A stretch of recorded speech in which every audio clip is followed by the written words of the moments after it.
आज एक नई उड़ान का पहला दिन है। मैं कौन हूँ? शायद इसका जवाब अभी किसी को नहीं पता, पर हाँ, मैं एक मुसाफिर हूँ। आज मेरा डे 1 है, नई उड़ान का और नई कहानी का।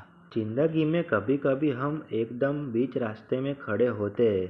ना पीछे जाना होता है, ना आगे समझ आता है, बस चलना पड़ता है। इस चैनल का नाम मैंने प्रवासी पक्षी रखा है, क्योंकि मैं भी एक पक्षी की तरह हूँ।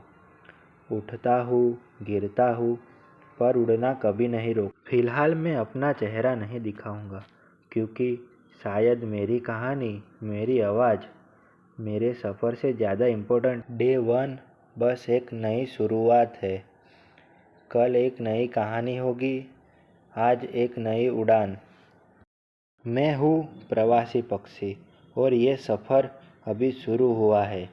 मेरे सफ़र में जुड़ने के लिए मुझे सब्सक्राइब करना मत भूलना।